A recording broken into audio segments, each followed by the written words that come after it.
Hello everyone, my name is Jess and welcome back to the Sunshine Express. And today I want to talk about overconsumption, minimalism, and how our physical material worlds reflect our inner states and vice versa.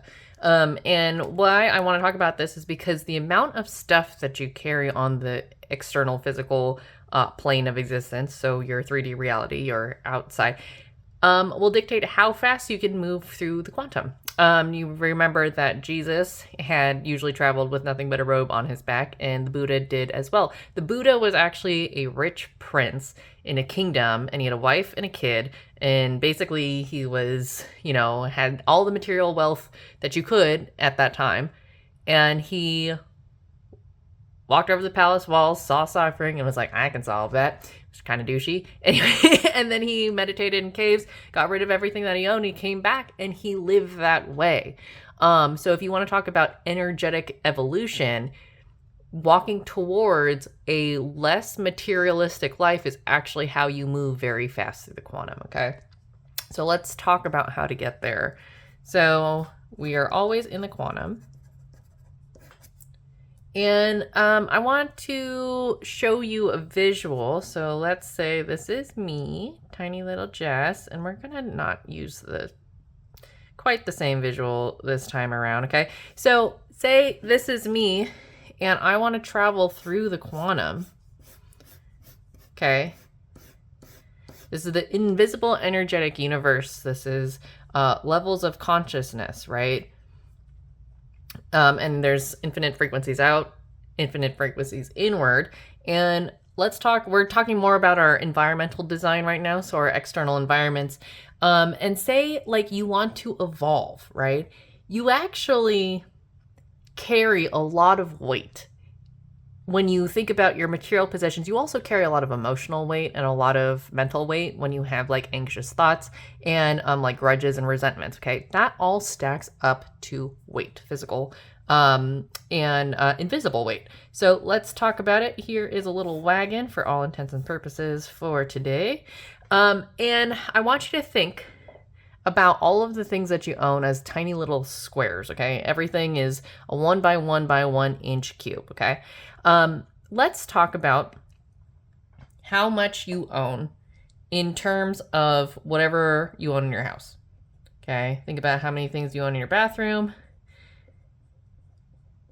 Makeup, hair stuff, nail polish, if you're a dude. Not to be gendered about things, but maybe you own a hairdryer, mustache cream, okay? Let's say that's all the stuff in your bathroom. Think about your kitchen. Forks, plates, pots, pans, okay? Decor, trash cans, cleaning supplies. Okay, I know some of this is consumable, but it's still within your possession, right? Think about your wardrobe, okay? Shirts, pants, socks, jewelry, okay? Jackets, beanies, hats, sunglasses, okay? Shoes, all right? And if you have a family, their stuff too, okay? That's a mental load, right? Your car, paperwork that's laying around, your office, okay? Does this start to make sense? Like, you have a lot of stuff that you're actually mentally carrying around, okay? When I started this little journey, like 10 years ago, I am a 5'5" lady that weighs 120 pounds, and I had 50,000 things to my possession, okay? I don't know how many hands I have, but it's not stuff, that's not enough hands to carry around 50,000 things at one time, okay? But I was carrying it mentally, right? Even if I could compartmentalize things away, when you want to go on vacation or when you want to go travel, you then have to think about, well, all of my possessions are in this one thing, and you become worried or anxious. You know, the farther you're away, the more you go out, right? Because in some dimension, all of this exists. Okay? So if you want to travel through the energetic universe, right? Say there's a dimension you want to get to way over here. The amount of stuff that you own is really an anchor into where you are in the quantum, and you will wake up every day in this dimension. So how fast and how far can you actually get to this dimension if you have so much stuff weighing you down? Okay, you might like all your stuff. That is totally valid. So keep it. But understand also at the same time that when you have a lot of material possessions, you are going to have to also own cleaning them, upkeep, maintenance. Okay. Getting rid of them. If you have never heard of Swedish death cleaning,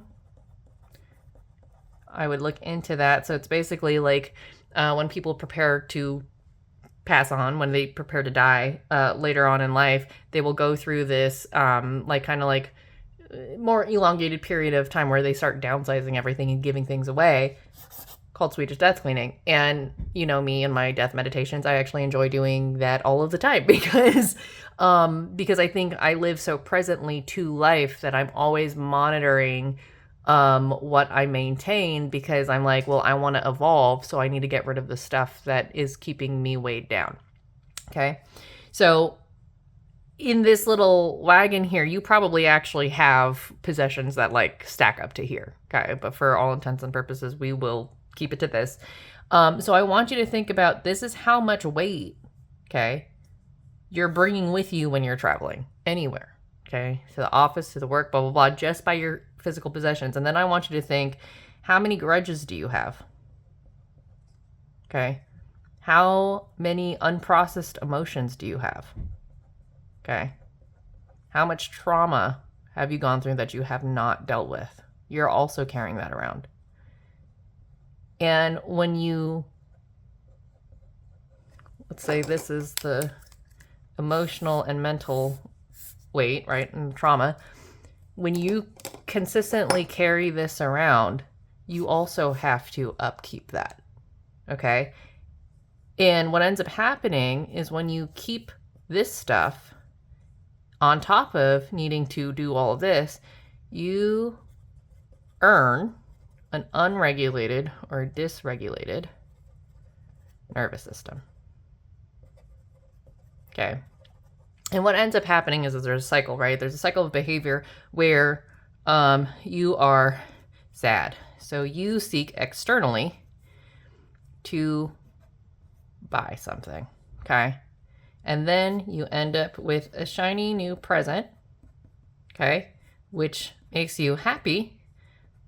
But in the long run, did it really do anything for you? Maybe it did, right? But eventually you'll come back, something will happen, life event will happen, blah, blah, blah, and it'll bring you back here anyway. And then you will maybe go through this process. Now, why I say this is because when you get really good at understanding your inner alignment, okay, always walking the path of inner alignment, you start setting up kind of these guardrails where you no longer need to spend money to feel regulated. You don't need to do anything because you have kind of like understood that, well, actually my goal in life is to be, number one, creative, and number two, to explore the quantum. Okay. When you understand what your purpose in this period of your life is, you stop doing these external behaviors, which might include going out and shopping and over consuming and stuff like that. Right. And so what ends up happening is you cut when you get aligned on what it is that you see for your life, at least in this, maybe in this next year, 2026, you take out some of this behavior cycle, and then you just learn how to do this on your own, right? And you cut out the steps. Very efficient. Okay. And so what ends up happening is when you can, again, this is the self-generated joy machine, when you can all of a sudden stop buying a lot of this stuff, right? And you end up kind of getting rid of all the stuff you haven't used in the last 2 years, okay? Okay. All of that goes away, and then you start processing all your trauma and all that. And then say, oh, hey, I actually don't ever wear this sweater, and I don't need a wardrobe this big. Okay. Well, now you've downsized the amount of weight that you have to carry. So when you are going through the quantum every day for the rest of your life, you can say, okay, well, hold on a second. I don't need to do this, so I don't need to work as hard. Work is easier, right? Life is less stressful. Life is more enjoyable. And I'm allowing myself to evolve at the speed of however much I'm carrying. Light. Okay? So now you're not necessarily waking up in this dimension anymore, right? Because you've cleared out this, I'll call it low frequency level of consciousness, right? You only accumulated these things because maybe you were stressed out. Maybe you used to party and you don't party anymore. And these are a bunch of trinkets from your bar days, whatever. And so you got rid of all that stuff. And now you've advanced your level of consciousness. So here's the thing that you want to do. Here's your next highest timeline. Okay. Now you're starting from up here. How fast do you think it's going to be to get over there? Very quick. Okay. So understanding how your physical possessions mirror your mental, internal life, right? Are you buying stuff because you're stressed out? And then, like, is that your pattern? Like, you're buying stuff to calm yourself down, but then you're just actually adding more stuff to take care of and clean and upkeep, which is going to make you more stressed out. You know, what is that behavioral cycle? If you can cut that out and understand, here's the quantum, here's my highest timeline, I'm going to get into alignment, and I'm going to actually start detaching, decluttering stuff from my life that I haven't used in the last 2 years, then hold on a second, life's going to get a little crazy, okay? When you understand how overconsumption actually just keeps feeding into your unregulated and dysregulated nervous system, you will stop doing it almost immediately. So have fun with that and happy holidays.